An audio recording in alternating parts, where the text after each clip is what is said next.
Chapter 31. Terrible Situation. With his hands raised, Matt stood still, looking at the two men. "What do you want?" he shouted with a slight tremble. "I am a mere apprentice. My pouch is not full of coin for you to steal." The four people laughed aloud while they continued to approach Luna and Matt. "You aren't the one we are after, boy," the fat man said loudly. "Hand over the girl and you'll be spared." Matt hesitated and looked behind him at the young, white-haired girl. She couldn't be any older than 17. Looking at her, he saw how her red eyes blazed. It was as if she were not even afraid. What could these thugs want with Luna? "Why do you want her?" Matt pressed. "Look at her. She would be an amazing slave. And I heard she doesn't have a home, so no one will come looking for her. Isn't that right?" the muscular man bellowed. "She's quite a catch. Do you know if she's a virgin as well?" Matt's fists clenched, and his jaw tightened as the two men continued to spout their threats. God damn it, these bastards, they're traffickers.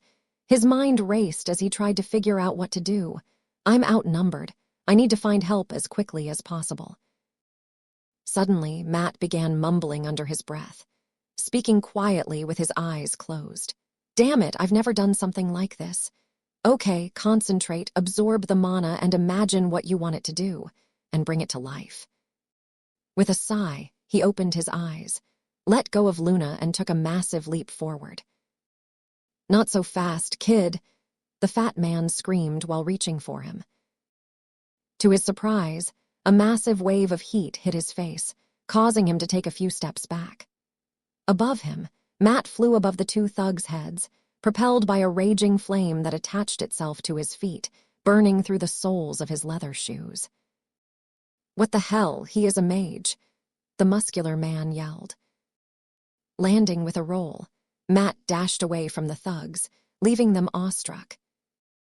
"Luna, I'll find help. Don't worry, I'll find you, I promise," Matt yelled back while running as fast as possible. Multiple rough coughs escaped his mouth as he spoke. After a few seconds, Matt disappeared around a corner, leaving the four thugs alone with Luna. "Shit, he's going to get the guards. We don't have any time to waste," the red-haired woman yelled. "Quickly get her." Standing there, Luna was struggling to understand what was happening.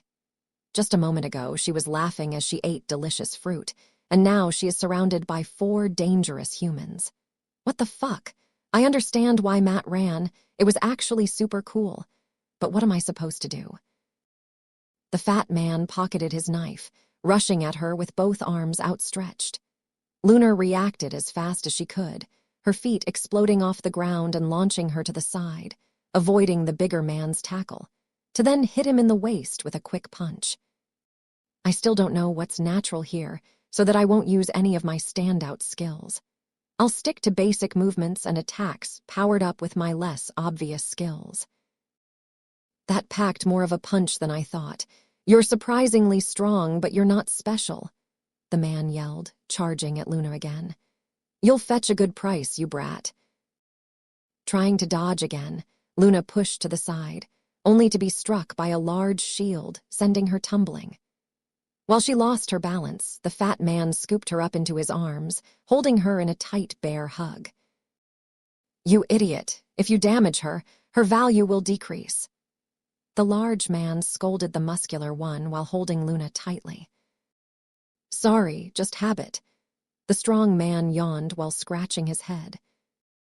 "We need to go now," the woman shouted at the two. "Yeah, the guards could show up at any moment," the skinny guy added.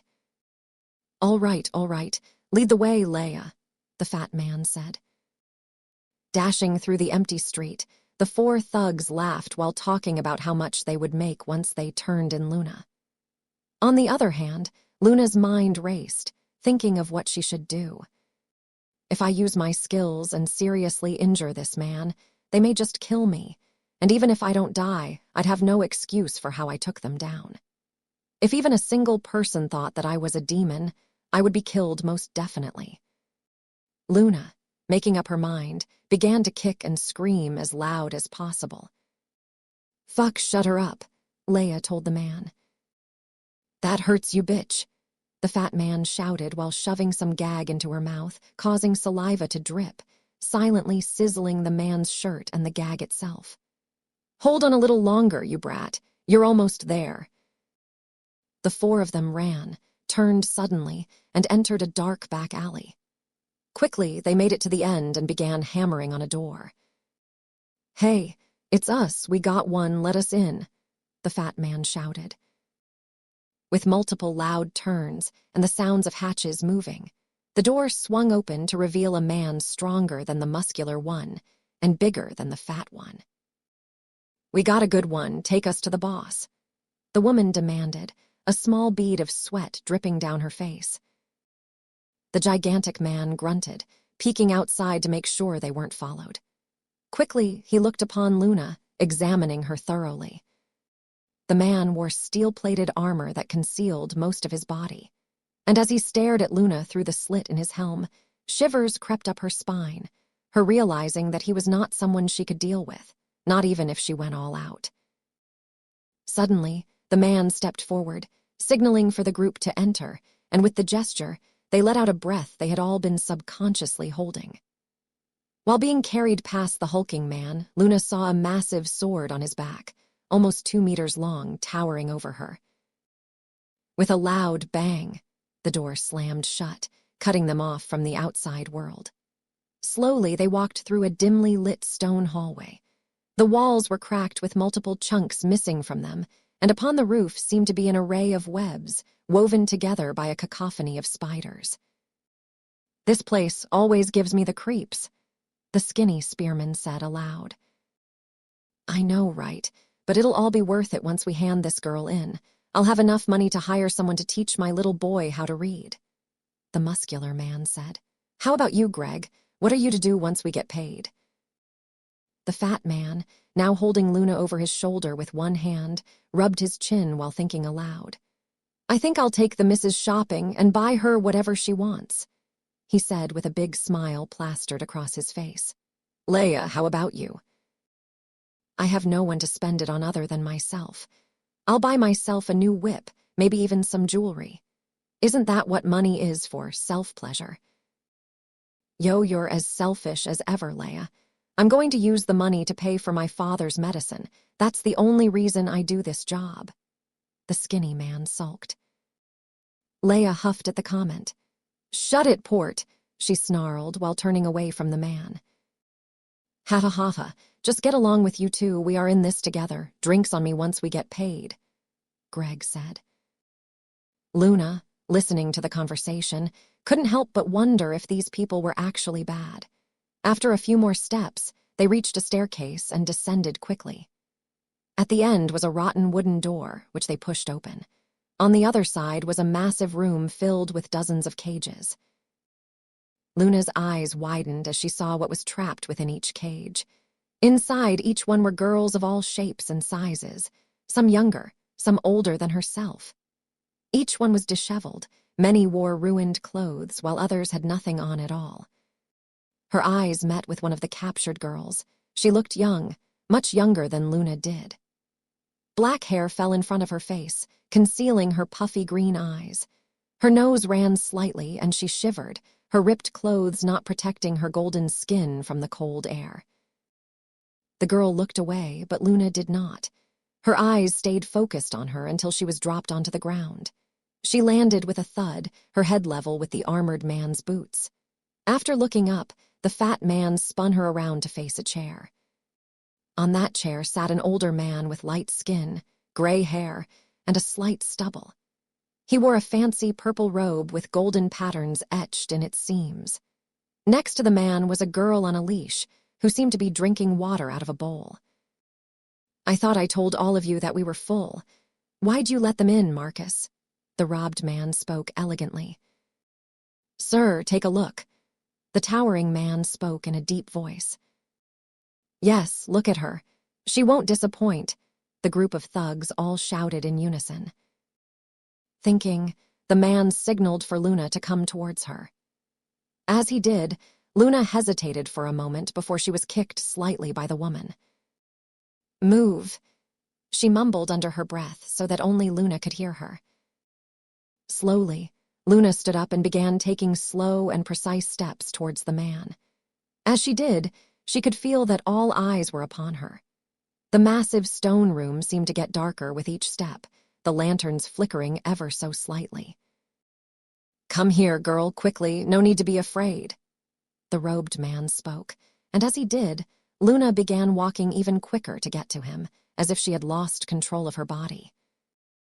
Why did I feel the urge to reach him? My body basically moved on its own. Reaching the chair, the man reached out towards Luna, placing his hand upon her cheek. He caressed her skin, moving his hand to her eye, opening it wide. "Beautiful," he pronounced. "Isn't she?" The muscular man spoke. "Shut it, Merle," Leia elbowed him. The robed man continued touching Luna, bringing his hands down to her arms. Lifting her sleeves and tracing his hands across her arms, his eyes widened for a moment. The physical touch did not disturb Luna, but the man's reaction was confusing. "Let me hear your voice. Say hello," he spoke. From behind the armored man, Marcus removed Luna's gag, and almost instantly she spoke. "Hello," she said. Why was that all I could say? What an angelic voice paired with her body. She's exquisite, the older man said. "Question for you, my dear. Are you a virgin?" Without a warning, Luna's mouth opened before closing once again. Strange, it didn't work. No matter, I will say she is. He reached out, grabbing her hair and smelling it for a moment before giving her a wicked smile. "You will be the star of my auction. I have never seen a girl like you before," he screamed out, laughing manically.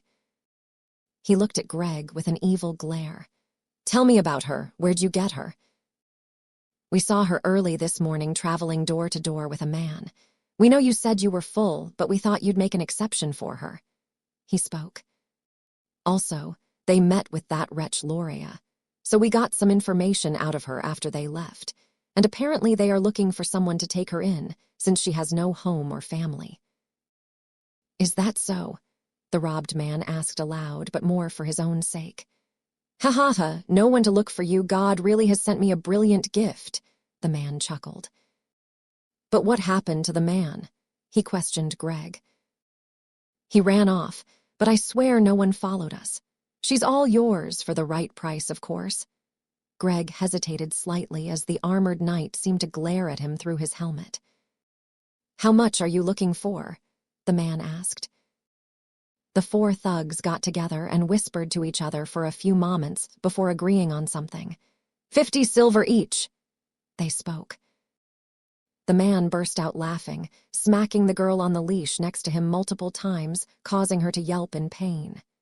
50 each, for this one? Ha ha ha, deal." His hand reached out and gripped Luna's chin tightly, causing her to flinch. Looking in her eyes, the man whispered, "I can sell you to the right noble for 100 times that amount."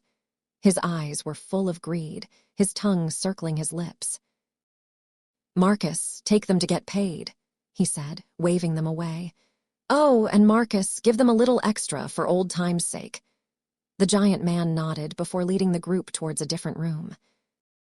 "Shit, I knew we should have asked for more," Leia grumbled. "Don't worry. 50 silver is enough to feed a whole family for a year, maybe even 2. Merle yelled, patting her back. "Shut it, Merle. You're just going to blow it all on that dumb kid of yours," Leia responded. "You know it," he smiled. "Hey, but first, let's get hammered," Greg bellowed. "I guess my father can wait," Port said silently. With a thud, the group disappeared behind a door, leaving Luna alone with the man. "You are an angel wearing human skin, and I will make the most of you for as long as I have you." The man spoke as he caressed Luna's hair. "But my collection is full. I need to make space for my star." "Oh, I know." He reached into his pocket and pulled out a small knife. With an evil grin, he looked at the girl next to him.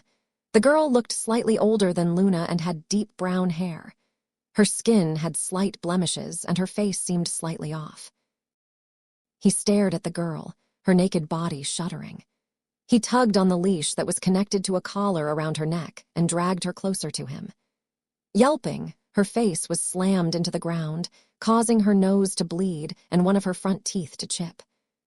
With his knife, he cut small gashes into her body, laughing like a maniac while he did.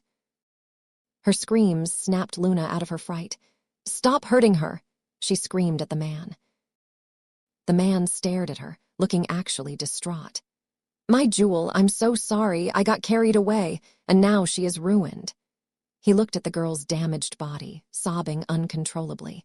He looked back at Luna while pulling her into a close embrace, patting her head slowly while smelling her hair. "I'm so sorry, so sorry." The man repeated himself, squeezing Luna tighter. Pushing away from him, Luna fell back, landing on her butt. "Enough," she yelled. Taking a deep breath, the man smiled at her.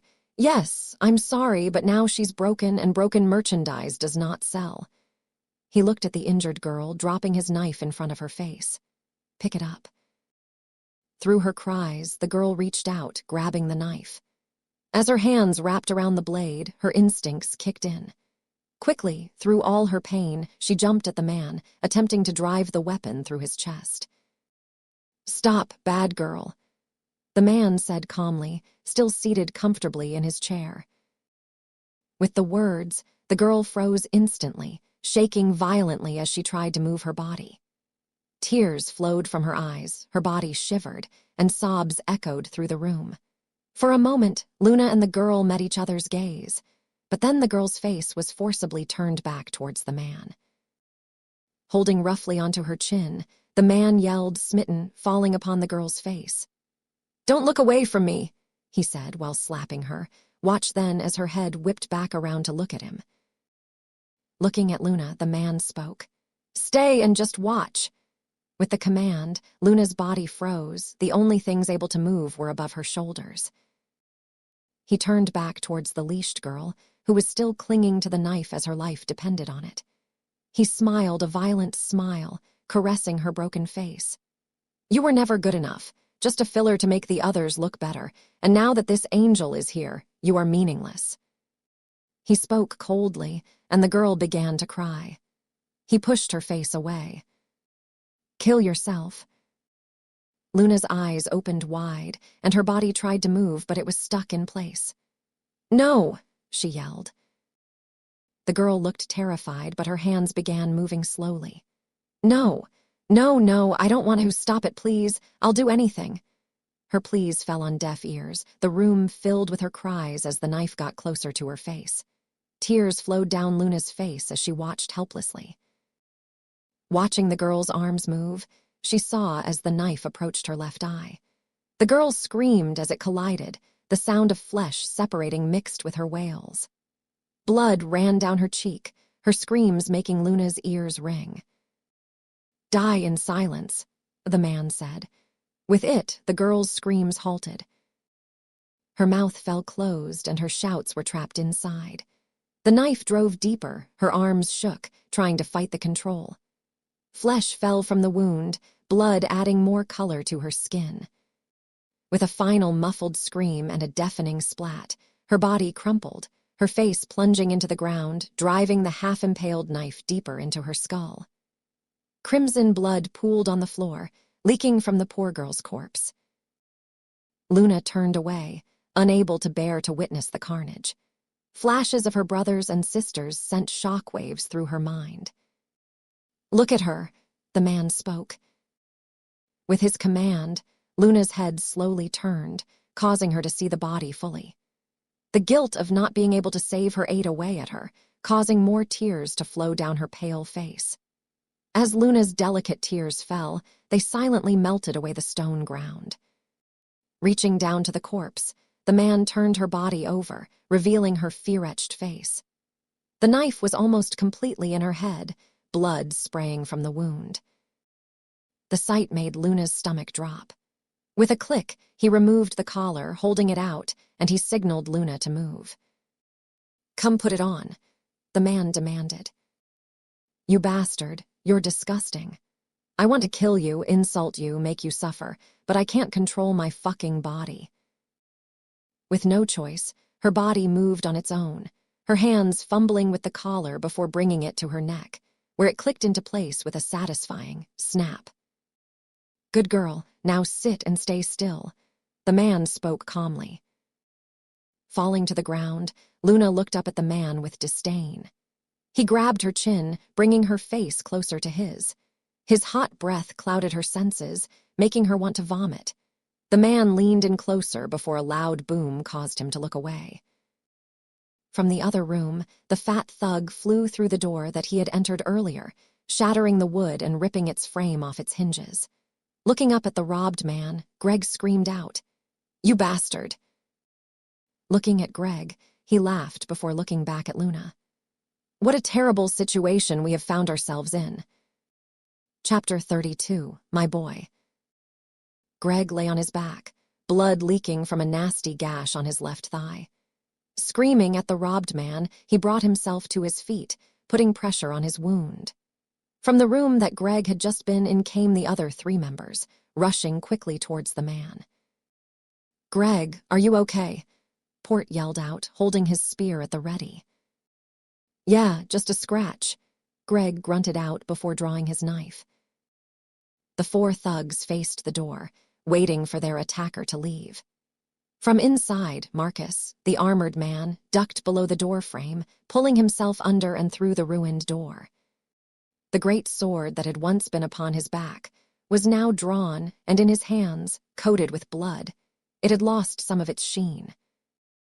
"Why are you doing this?" Merle yelled out towards the robbed man, who was grinning an evil grin while patting Luna on the head. "Because now that I have a full inventory, you bunch are of no use to me.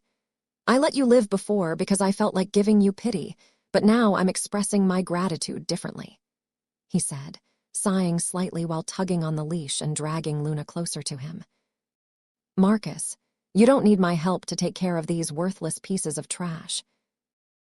Grunting, Marcus took a heavy step forward towards the group of thugs, holding his massive great sword at the ready. Taking to the front was Merle, the muscular man, wielding his steel sword and shield. Behind him was Port, having his spear ready. In the very back were Leia and Greg, both of whom had drawn their weapons. As the group prepared to fight, Greg suddenly grabbed Leia's shoulder and whispered something in her ear. With a hesitant nod, Leia took a step forward. Quickly, Greg dashed past Merle and Port, reaching the front of the formation. "I'll buy you guys time. Kill him," he said, pointing at the robbed man. With the words, the 2 men changed their target, charging forward towards the older man. With the 2 men going after the robbed man, Marcus turned his head, losing focus on the man who was standing in front of him. Greg, screaming, ran towards the hulking man, closing in enough to render the man's massive sword ineffective. Grunting, Marcus tried to back up, to find that he was too close to the wall. Greg, taking advantage of this, slammed his shoulder directly into the plate armor around Marcus's chest, causing him to stumble slightly. With a quick movement, Greg plunged his knife into one of the weak points of the plate armor.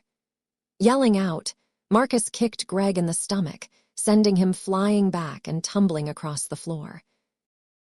His knife was buried within Marcus's armor, deep blood slowly dripping from the wound.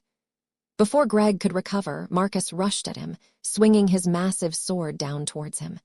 With all his might, Greg pushed backwards, narrowly avoiding the attack. Quickly, he stood up and brought his fists in front of him. His breath was ragged, but as Marcus continued to attack him, he dodged each one. With Marcus occupied with Greg, Merle and Port ran as fast as they could towards the robbed man, rage filling their vision.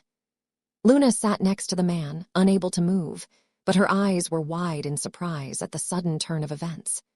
The man chuckled while still being seated in his chair.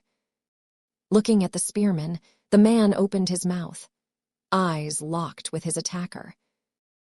"Kill your friend," he said aloud, and with the words, the room went momentarily silent as Port's body froze. The muscular man, still running, looked back at the spearman, slowing down slightly. "What did you do to him, you bastard?" Merle roared, continuing his charge. But as he was about to reach the robbed man, the sound of ragged breath and hard footsteps caused him to turn around instinctively. Port appeared behind him, his spear thrusting at his chest. In the last moment, Merle brought his shield up and blocked the incoming attack. The reverberation of the spear sent shockwaves through Merle's shield, causing his hand to sting momentarily. His eyes were wide in shock, as his friend and companion now tried to strike him down. "Port, what's wrong with you?" Merle screamed out while blocking another attack aimed at his leg. "Snap out of it, think about your father." "Ha ha ha, he's under my control now, nothing you say can snap him out of it," the robbed man screamed out, his laughter filling and echoing through the large room. "He won't stop until I am dead, you are dead, or he is dead. Well, unless I tell him to stop, of course, but where's the fun in that?" Merle looked back at the old robbed man in shock, his face scrunched in rage. "I'll kill you," he bellowed. "You shouldn't take your eyes off your opponent." Suddenly, while Merle was distracted, Port's spear pierced his left thigh, causing him to fall to the ground in agony. Screaming out, he looked up at his friend, who had removed his weapon from his leg and was now staring down at him, raising the spear for another thrust. Blood poured from the wound, pooling underneath Merle's body. Quickly, he began to pale, his color dissipating as more blood escaped. "Marl, my boy, I'm sorry." And with those final words, the spear plunged deep into his head, a loud crack echoing from the blow. Blood squirted out of his head as the spear was removed, chunks of brain matter and flesh sticking to the edge of the weapon. Some of the blood fell upon Luna's face. Tears built up once again as she witnessed the spearman regain control. "Oh God, God, why, Merle? I'm so sorry, I'm so sorry," Port shouted, falling to his knees, his clothes now covered in the blood of the friend that he had just murdered. Looking up, his eyes met with the robbed man, and as they did, his fists tightened around the spear. Through grief and anger, he thrust his weapon towards the man, only for his spear to be swatted away like a toy. Surprise plastered Port's face, his body tumbling to the side. His spear had been knocked out of his hands completely. Looking at the man, he began to tremble. Rushing forward, Port threw a punch, which was caught effortlessly by the man. Clenching his Port's fist, the robbed man stared blankly at him, increasing the pressure he put upon the spearman's hand. With a powerful squeeze, Port crumpled to the ground in agony, his free hand scratching at the robbed man's arm, trying to pry it off. With a loud cry and crack, Port's hand was finally released, revealing that it had turned completely black and blue. On his knees and with tears running down his face, Port's head was forcibly yanked up, his eyes meeting with the robbed man's. "You are weak, just disposable. Your father must have regretted ever having you," the older man said coldly. Tears flowed even faster from Port's eyes. "No, you're wrong," he stuttered out, trying to look away from the man. Bringing Port's face closer to him, he spoke. "Prostrate." And as the word entered Port's ears, the man released his grip. Port's head fell to the ground, his body forced to obey the robbed man's command, prostrating in front of him in defeat. The battle was over. From behind Port, Marcus held Greg by the head.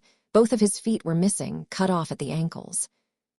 Blood flowed from the open wounds, and grunts filled with agony escaped his palm-covered face. With a final saddened glance at Port from Greg, Marcus squeezed the fat man's head, crushing it like a tomato. Blood streaked Marcus's armor, and bone and brain bits fell all around his feet. Dropping the corpse, Marcus ripped out the dagger planted in him and began to walk towards Luna and the older man. Marcus, still holding his massive sword, stood in front of the two, looking down at Port. With his plated boot, he stepped upon Port's head, increasing the pressure. His face cracked and screams echoed as he was pushed harder into the stone floor. First, his nose snapped, then his teeth shattered. Next were the poor spearman's eyes, bulging due to the increased pressure. Blood flowed from his mouth, nose, and even tears of blood caused his vision to be tinted. With a final loud scrutch, Port's head collapsed, Marcus's boot sinking deep into the concave skull. Disappointing, Marcus. I had to do something. The robbed man sneered. Sorry, boss. They were better than I thought, Marcus grumbled while covering his wound. No matter, he said, kicking the corpse of Port. Looking around the room, he took note of 3 corpses. Marcus, where is the woman? He asked coldly. Marcus hesitated for a moment before responding. I lost her during the fight. I'm sorry, boss. Damn it, Marcus, he yelled, standing up quickly. Pulling Luna closer, he looked her in the eyes. Follow right behind me. As he spoke those words, he began coughing violently, covering his mouth with his hand.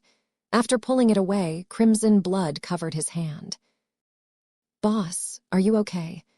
Marcus yelled out, rushing towards him. Yes, I'm fine. I've just exhausted my skill. I won't be able to use it for a while. He spoke, anger filling his voice.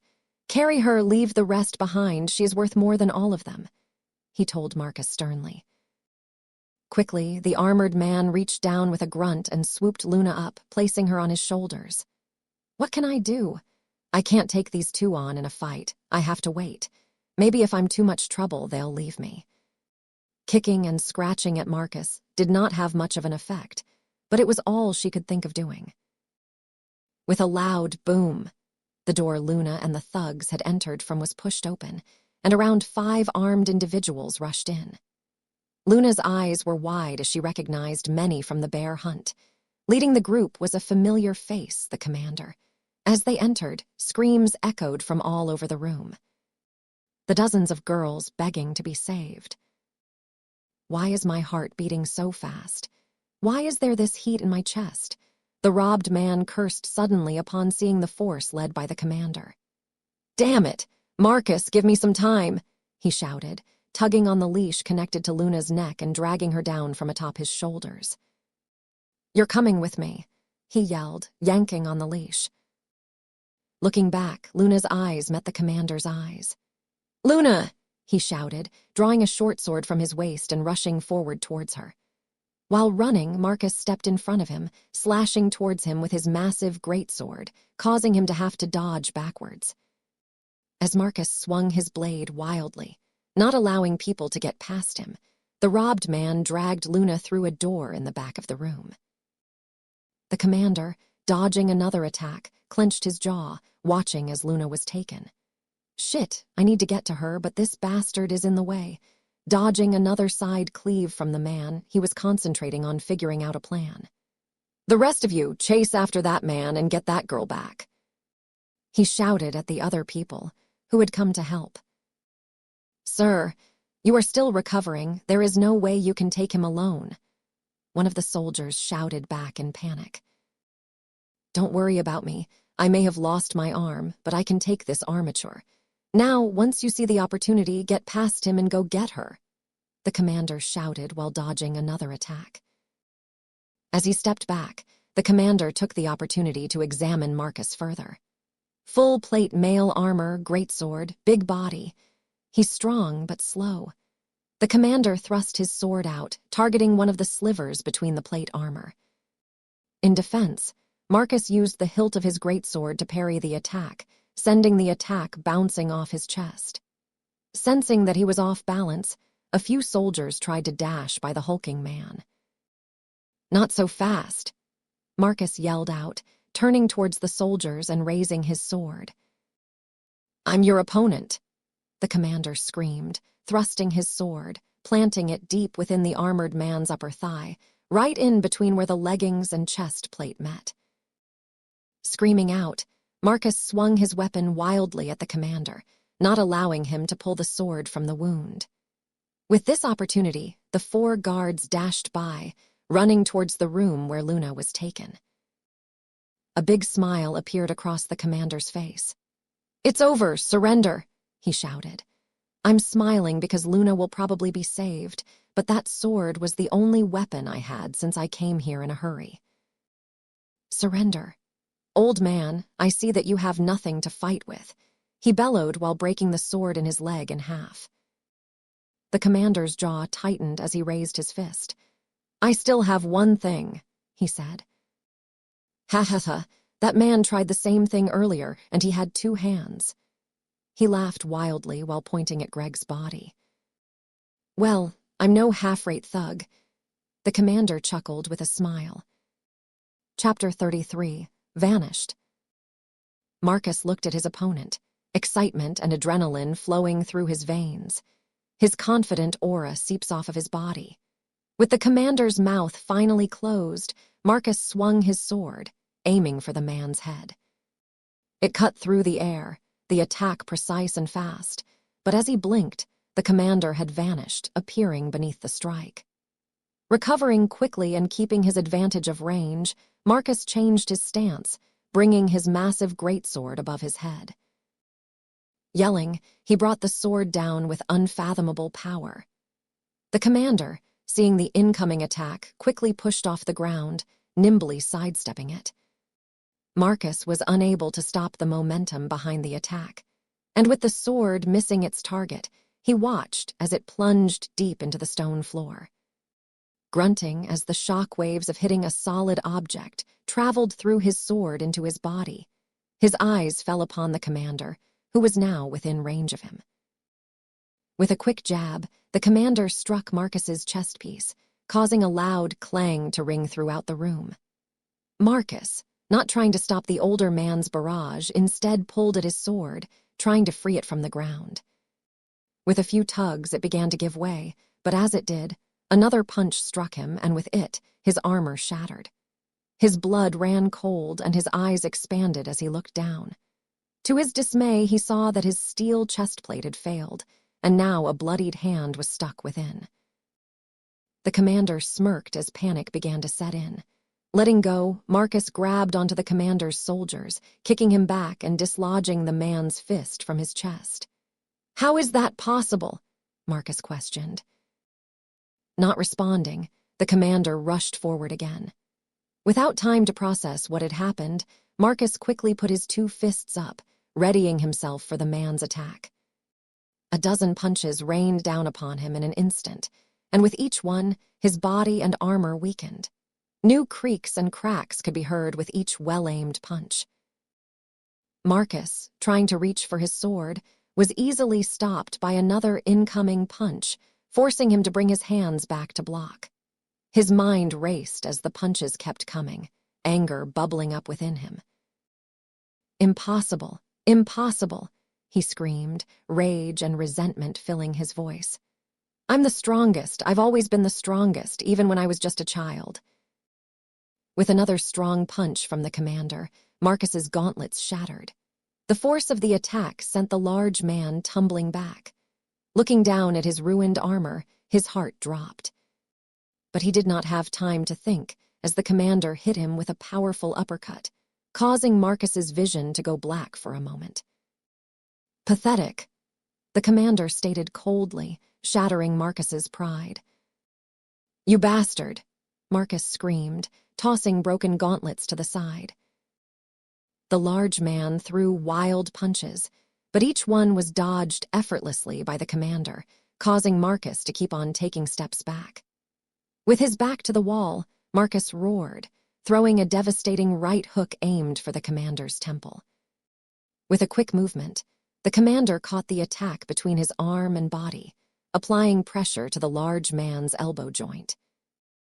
Raising his left hand, Marcus prepared to strike once more, but was stopped with a single movement of the commander's elbow. A loud snap escaped Marcus's right arm, the commander breaking the man's arm completely. Screaming out, Marcus fell to his knees in excruciating pain, his arm bent the wrong way with the bone piercing the skin. Blood dripped from the wound, and with each breath Marcus took, the sharp bone penetrated more muscle. Holding onto the wound, labored breaths escaped the massive man's cracked helm. "You're not going to make it in time," he coughed out. "The boss has probably already escaped with the girl, and she will be sold off as a slave." He laughed in delight. The commander's face tightened, his jaw clenched. Raising his fist, he punched the man's head, slamming it violently against the wall. Marcus laughed through it all, through each agonizing blow. His helmet creaked and then shattered, revealing a hardened, bruised face, blonde hair falling across his green eyes. Continuing to punch, blood spewed from the man, his face turning into a mess of blood and tears. But through it all, he continued to laugh. His nose shattered, his face cut, his mouth bled, but he smiled. With a grunt, the commander raised the man's head slightly before delivering a devastating headbutt that obliterated multiple of Marcus's teeth. With that final attack, the commander was painted red, the blood of the armored man soaking his skin and clothes. Letting go of the man, his body crumpled to the ground, small, ragged breaths still escaping his mouth. With Marcus down, the commander rushed towards the room where Luna had been taken. Barging through the door, he saw his 4 companions tearing apart a small room. In this room were bookshelves filled with a small library's amount of books. At the center was a fairly large wooden desk, on top of it a bottle of ink, which sat next to a bare piece of paper. Other than that, the room was empty. "Where is she?" the commander questioned the 4 of them, but the look on each of their faces said all that he needed to hear. "Damn it!" he yelled, kicking the wooden desk, leaving a footprint and causing it to slide across the floor. Luna, after entering the room, was dragged behind the man. "I can't use my skills. If I do, they will find out what I am." The room was filled with shelves holding items she did not recognize. The robbed man approached one of these shelves, pulling out an item halfway before sliding it back in, then approached another and did the same. With the second item slid back into the shelf, a deep rumbling shook the room. To her surprise, another shelf began to slide, revealing a hallway hidden behind it. With a violent tug, the robbed man dragged Luna into the hallway, the shelf closing behind them. Luna, being dragged behind the man, shouted in dismay. Tugging at the collar, she tried to force him to stop, but his strength was unbelievable for someone his size. With another tug, Luna tumbled to the ground, scraping her hands and knees on the cold stone floor. Looking up, she made eye contact with the man, his face flooded with annoyance. "Hurry up," he shouted, tugging at her. On her knees, she looked up at him, spitefully snarling at him. "I said hurry," he shouted, pulling on her harder. Luna stood back up on her feet, observing the hallway that they were in. Dark, cold, deep. The stone walls were covered in moss, and wooden beams appeared every few meters, with mold infiltrating deep within them. Drops of muddy water dripped from the cracks in the roof, falling upon her head, causing her to shiver slightly. Her sensitive ears perked as they caught the scurrying of rats and the pattering of spiders as they searched for their next prey. Her red eyes seemed to glow in the darkness, falling upon the man's chest as it rose and fell, labored breaths escaping his mouth. Taking a slow but purposeful step, she followed the man, heading deeper into the darkness. It seemed as if the tunnel kept descending into the earth, like they were walking down a ramp. The darkness enveloped both of them, the only source of light being the red glow that escaped from Luna's eyes. The sound of feet echoing through the tunnel mixed with the pair's breathing. The darkness had completely blinded the man, but for Luna, it was as if it were still daytime. "Is that your skill, glowing eyes?" the man asked hesitantly. "It's freaky, but at least I'll know where you are." Luna, not responding, continued walking. The man scoffed, tugging on her leash, and kept walking as well. After a few minutes, the man cursed as a loud splash came from in front of him. His foot had fallen into water, and the man took another step, feeling himself sink deeper in. After another step, he was waist deep, tugging at Luna, and she followed him into the water. "It must have flooded after that storm, but I've traveled down this tunnel a few times. It will start elevating soon," he said, taking another step into the water. Luna followed along, feeling as her linen cloths began to stick to her body. With each step, she submerged deeper and deeper into the water. In front of her, the water reached the man's chest, but to her, it was up to her neck. Her pearl-white hair lay upon the top of the water, her mouth now becoming fully submerged. As she breathed through her nose, she remembered the blood ocean and how she stayed submerged for what felt like an eternity. Taking a deep breath, her head went fully under the water, her hair sinking below the surface as well. Her feet touched the bottom, and she observed the man from below, allowing her earthen sense to adjust for a moment before a tug directed her forward. With a few more steps, she felt the ground begin to elevate. She could now almost stand and break through the top of the water. With a smile, she shut her eyes. The man, feeling the tunnel begin to rise, walked slightly faster, splashing through the water until he was once again only chest-deep in the liquid. A smile appeared on his face as he knew that the exit was near. He looked back, trying to spot Luna's crimson eyes, but to his surprise, she had not emerged, and the glow had completely vanished. With a powerful tug of the leash, the water ripped, but she did not appear. Tugging the leash again, his eyes widened as he fell back. The collar flew into his face, half of it missing, as if it had dissolved within the water. "No," he screeched, panic flooding his face. Tossing the leash into the water, he quickly ran back into it, reaching the deepest part where the liquid reached his neck. His hands flailed in the water searching for the red-eyed girl, but to his dismay, he could not find her. The swing of his arms caused small ripples to spread across the surface. The hall was too dark, and he could not see anything, but fear clouded his judgment. Taking a deep breath, he dived under the water searching for anything, but it was in vain as she had seamlessly vanished. Gasping, he removed his head from the liquid. Cursing, he punched the wall, causing it to crack slightly. His knuckles bled, dripping directly into the water. Turning away, he began to walk slowly, forcing his way through the water and towards the exit. Reaching chest height in the water once again, he was about to take another step until he felt something move behind him in the water.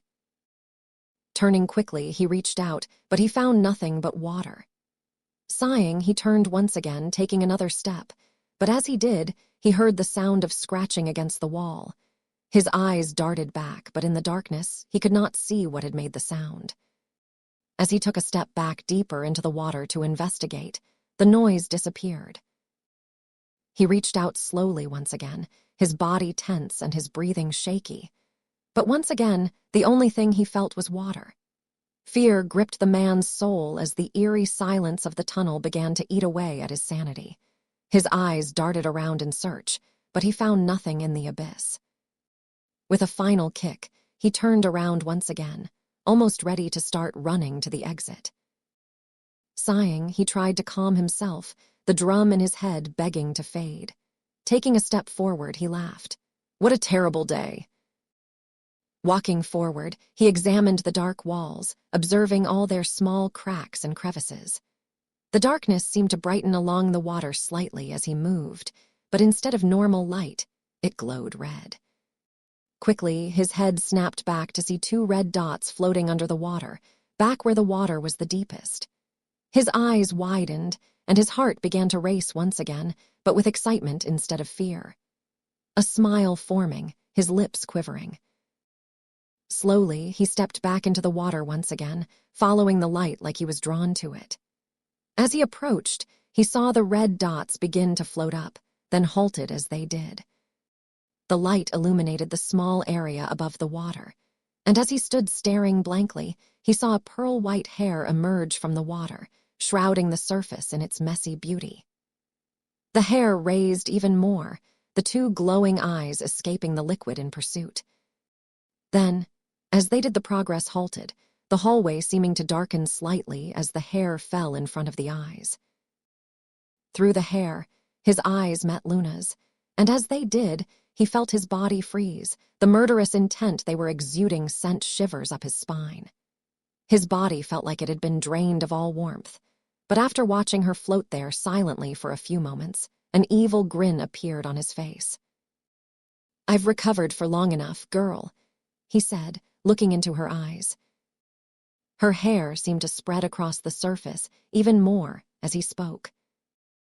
"Now come here and follow me," he said calmly. With the words, the glowing pair of eyes slowly moved towards him, her hair floating creepily above the water.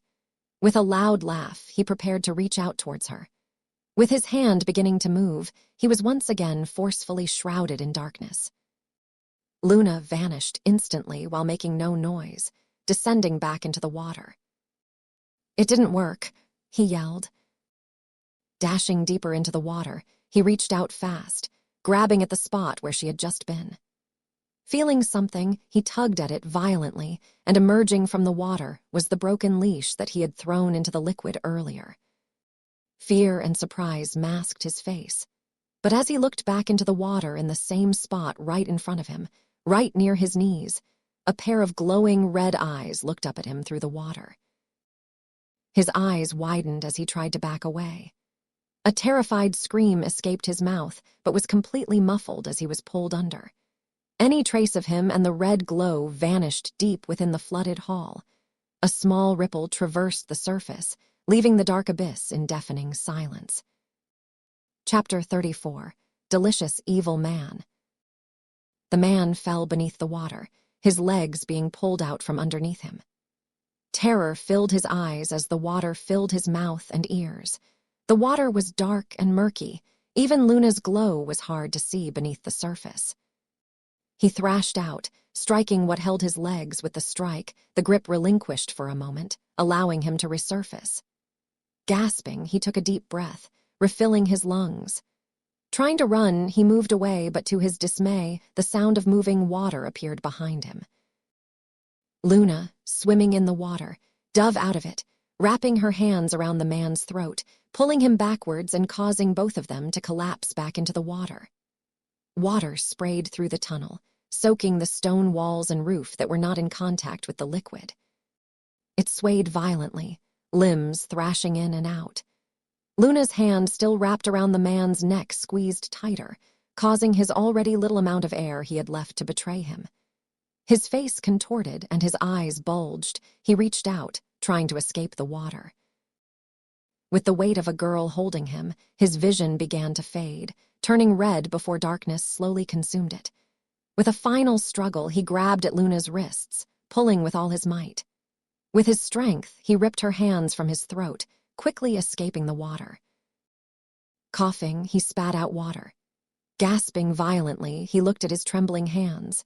Still holding Luna's wrist, he walked to the shallow part of the water, dragging her out of the liquid and holding her face to face with him, her feet hovering above the water. "You fucking bitch. You're lucky that you're pretty, or I'd have killed anyone else who tried that." Not responding, Luna smiled at him, and with it, excruciating pain shot through his body. Instinctively, his hand opened, releasing Luna and allowing her to fall to the ground. The man, screaming in agony, brought his hand to his eyes.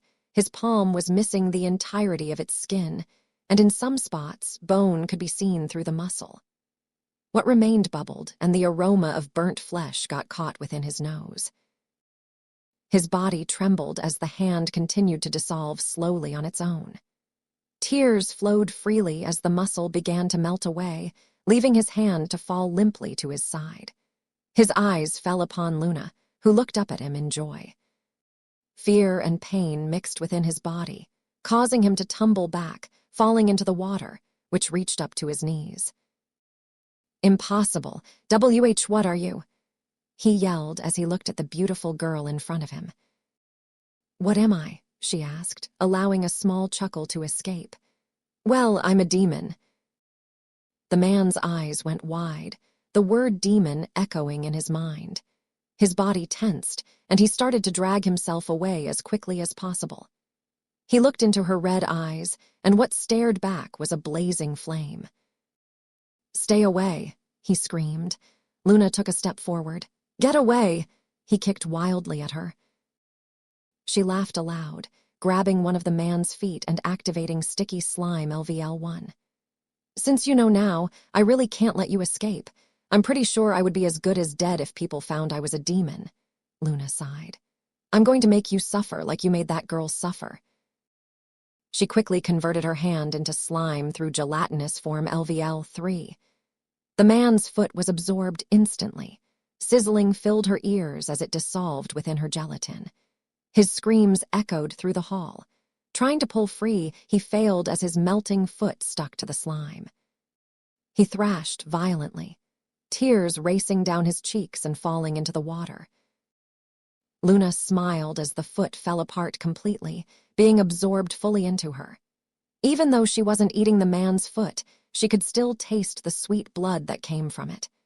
The man writhed beneath her, but she wasn't done. Her slime was working its way through the man's leg. Terror plastered his face as she grabbed onto the man's other foot. He tried pulling away but was already caught in her slime. Minutes passed, and his screaming turned into raspy whimpers, the slime devouring up to both of his knees. His eyes ran dry, red and puffy, his mouth quivered, his once colorful skin completely drained of its luster. His nails bled on his remaining hand, as he had spent a majority of the time scratching at walls trying to break free. But now the hand lay limp at his side, too weak to move. He looked at her, not able to speak, but his eyes expressed his thoughts. They screamed, "Please end me." Looking down at the defeated man, Luna sighed, pulling her gelatin away from him. "You deserve much worse," she said, grabbing the robbed man's head with both of her hands. His eyes widened as she did, but after a moment, relief washed over his face. The sensation of his skin and muscles begging to melt made him writhe, but no tears or screams came.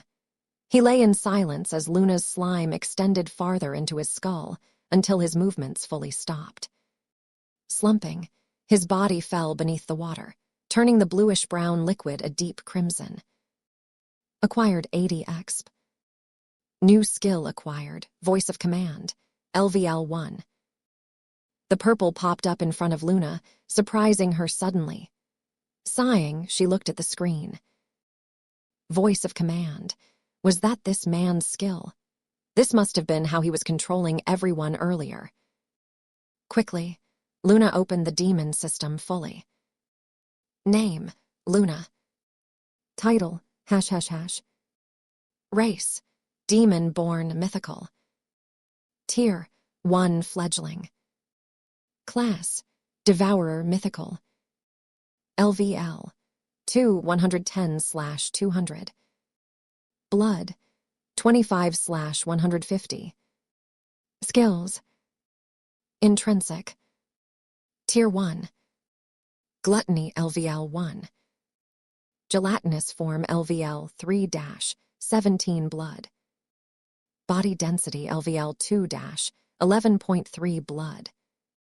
World's knowledge LVL1. Tier 2. 1 with acid LVL2-191.5 blood. Regular. Tier 1. Demonic regeneration LVL7-82.8 blood. Heightened perception LVL4-24.5 blood. Earthen sense LVL2-11.3 blood. Sticky slime LVL1-7.5 blood. Voice of Command LVL1-7.5 blood. Tier 2. Pain nullification LVL6-67 352 blood. He really gave me a lot of blood and EXP too. For a man with only one trick, he was sure difficult to take down, but definitely worth it. Looking at the corpse, she activated World's Knowledge LVL1. I should have used this earlier when he was still alive, but I completely forgot. Human LVL5. It still worked, even on a corpse. And level 5, no wonder he was so strong, and no wonder he gave me such a large amount of rewards. Thinking of rewards, Luna looked at her skills, focusing on her new one. Voice of Command, LVL1 allows the user to control someone at a lower level, provided the user is looking directly into their eyes when issuing the command.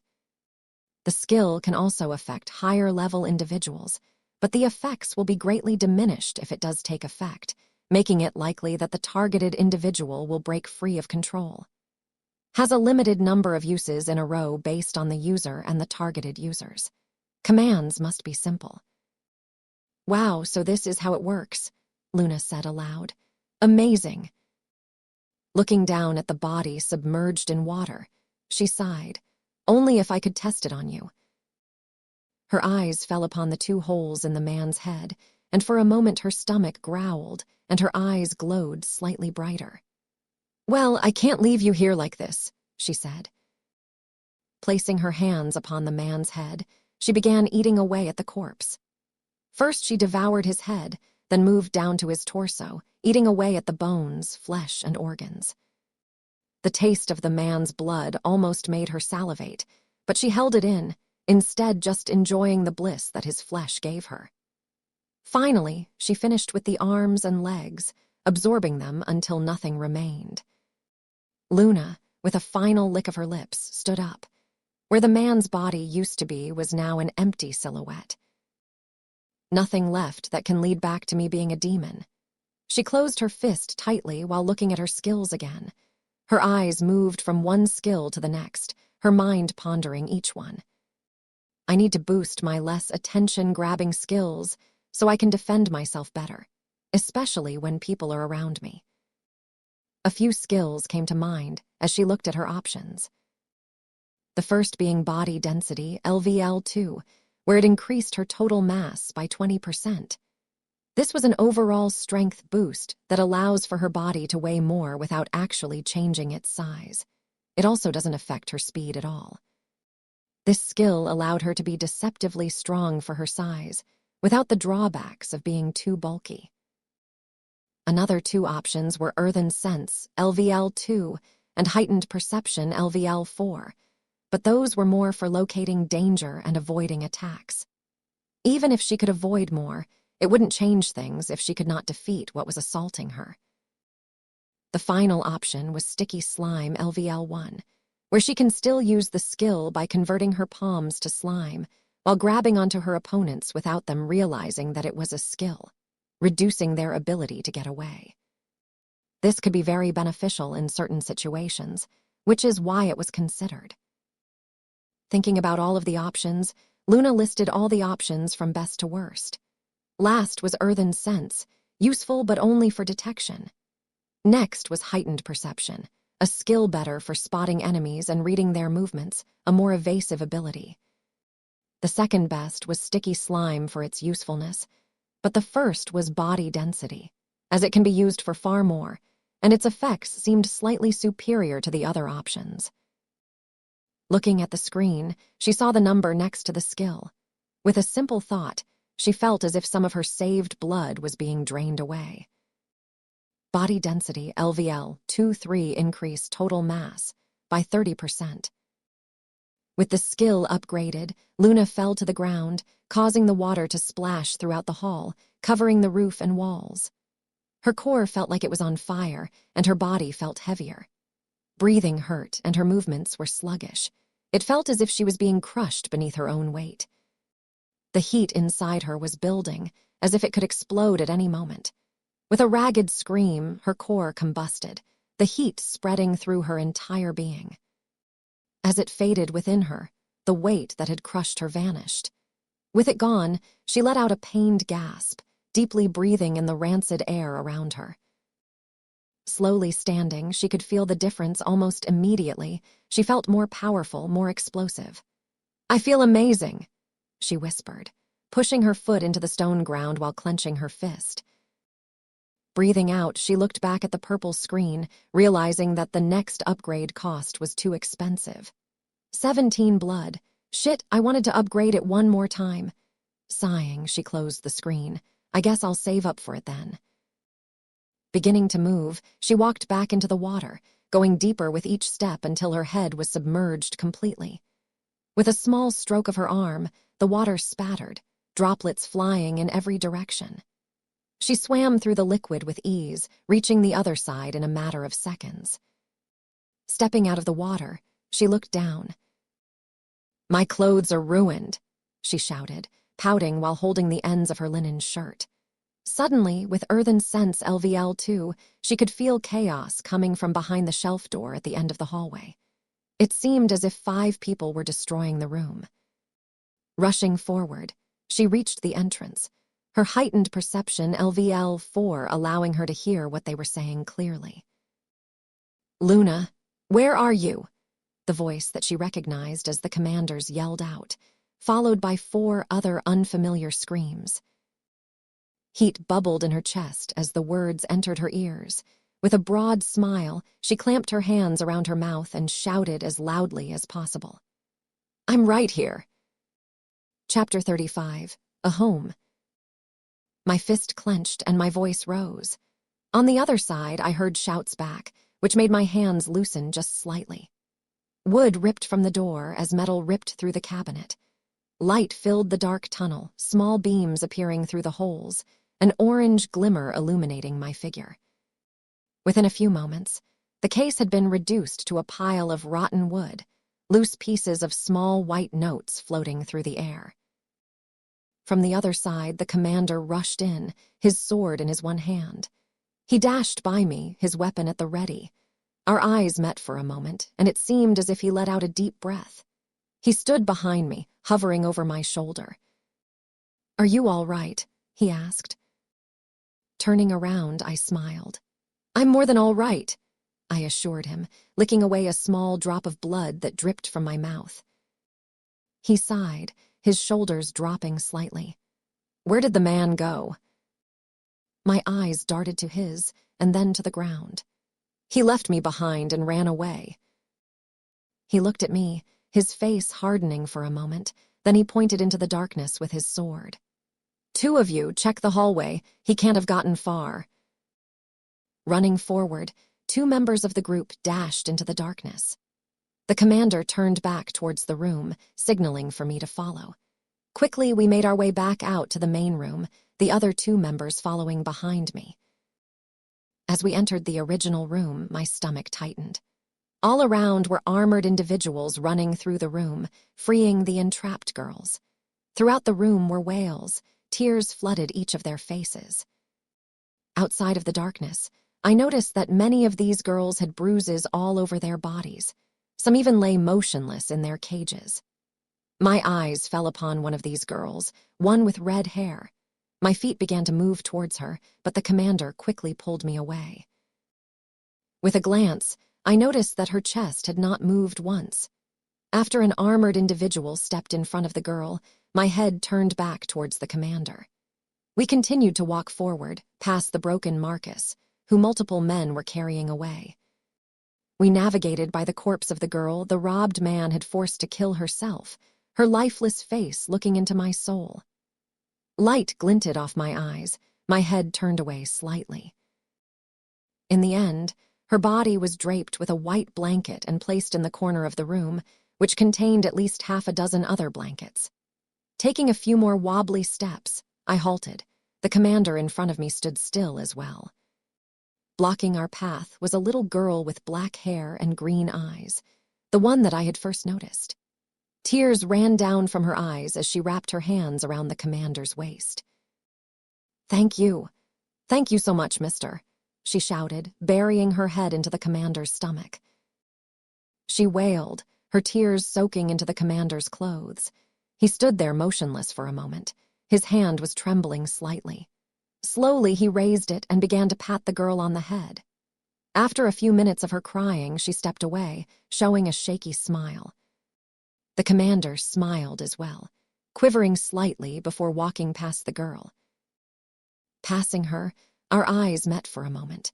While walking away, I felt her gaze linger upon me until I left the room. The 2 remaining members stayed behind to help with the situation. The commander and I slowly made our way up the staircase, the only sound being the flickering of flames within the lanterns. After what felt like an eternity, we made it out of the building. Darkness engulfed the street, with only the dim orange glow of the lanterns lining it. Wind blew through the sky, small droplets of water falling upon my face. Loud rumbles echoed through the sky as, in the distance, bolts of light danced through the clouds. Through the streets, we walked in silence until the commander finally halted. "I'm sorry, kiddo, sorry that you had to go through that." His fists clenched as he spoke. "I was afraid, even though we've only spoken once, I was afraid that I would lose you too." He turned around, small tears mixing with the now pouring rain. I looked at him, my eyes darting to a hole in my shirt. My hands fidgeted behind my back. "Don't worry about me, I'm fine, but thank you for coming to find me," I said, bringing my gaze to meet his. He laughed, wiping his face with his sleeve. "No problem, kid," he sighed. "So, did you find a place to stay?" he asked. "No, but Matt did get me these 3 delicious fruits. They were so tasty, I wish he bought me more," I told him excitedly, my red eyes lighting up as I described the 3 fruits and how they tasted. "Ha ha ha, his coin pouch must have been hurting after buying those." He laughed for a few seconds before returning his expression to normal. He hesitated for a moment, his hand brushing his chin. "How about you stay with me?" My arms froze and my eyes widened. He wanted to take me in. "Why?" I asked. He stood in the middle of the street, rain falling upon him. "Why?" "Well, because you deserve the best, kiddo, and I don't want you to be shipped off to one of the big city orphanages." My chest tightened and my hands shook slightly. Tears brewed at the edge of my eyes. "Then I'll stay with you," I said, my voice trembling. With a big smile plastered across my tear-ridden face, I followed him, beginning my new life in Clara Astrum. Days flew by. The green leaves that blanketed the trees within the Lumiere forest faded to gold, the warm air grew colder, and the creatures of the forest began to disperse. Before I realized it, an entire month had passed.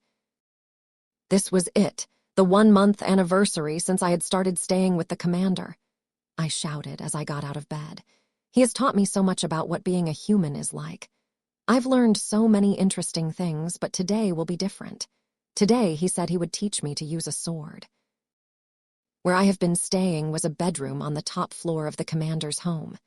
It was apparently one of his daughter's old rooms. But other than that, it was amazing. It had a cabinet full of clothes, a drawer with a mirror, a lantern for light, and a massive bed just for me. But what I have learned is that humans require sleep, but as a demon, I don't need to go to bed. I find it a waste of time.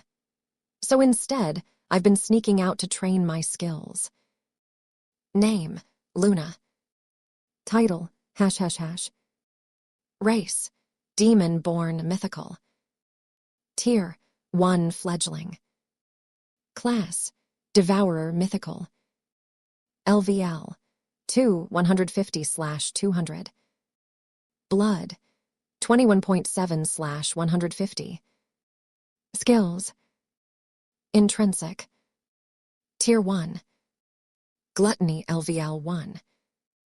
Gelatinous form LVL 35-36.8 blood. Body density LVL 24-24.5 blood. World's knowledge LVL 1. Tier 2. 1 with acid LVL 2-4 191.5 blood. Regular. Tier 1. Demonic regeneration LVL 78-124.2 blood. Heightened perception LVL 46-55.2 blood. Earthen sense LVL 24-24.5 blood. Sticky slime LVL 13-17 blood. Voice of command LVL 1-7.5 blood. Tier 2.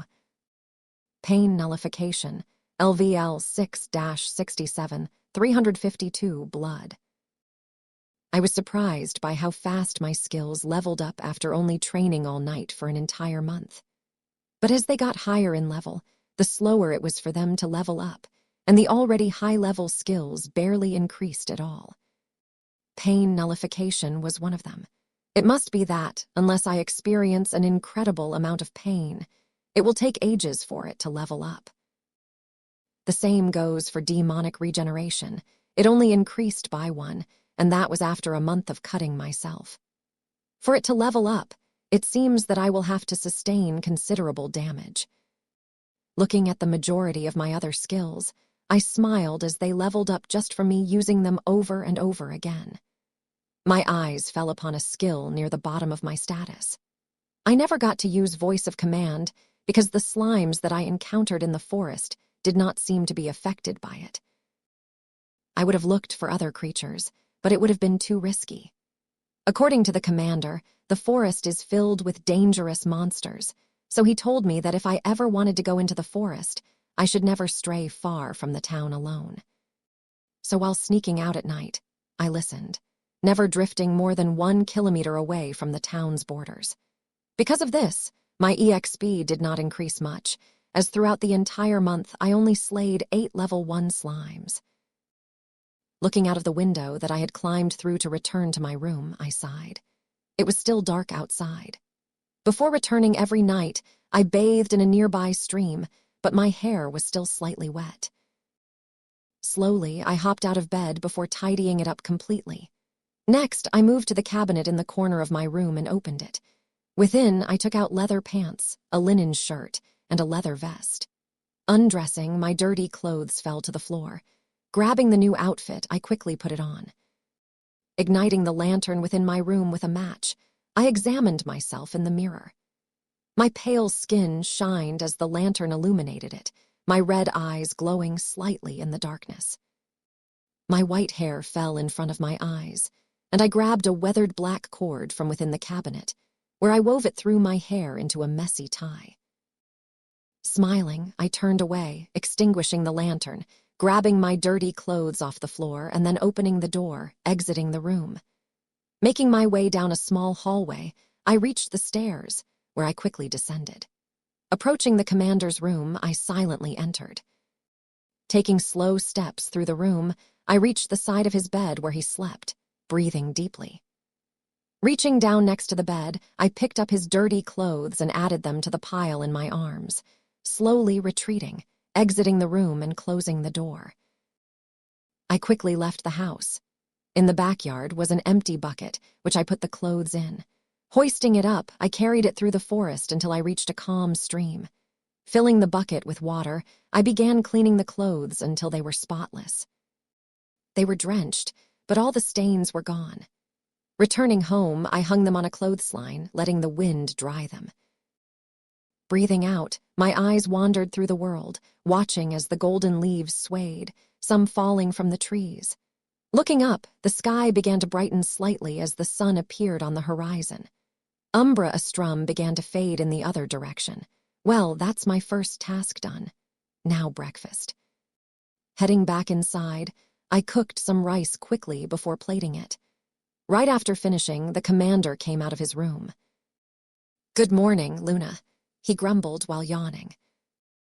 "Good morning, sir," I replied happily. "How many times do I have to tell you? Just call me Roderick," he said. "Oh yes, sorry. Good morning to you, Roderick," I corrected myself. Sitting down at the table, he coughed into his arm. "Leora taught you well, but you don't have to be up before the sun. You can do your chores whenever you wake up." "I know, but I prefer doing it before sunrise. It makes my day feel less crowded," I said. "Fine, if it is what you like, then you can keep doing it," he sighed. "All right, are you ready to learn some swordsmanship?" I looked at him while smiling. Nodding my head quickly, I answered, "Yes,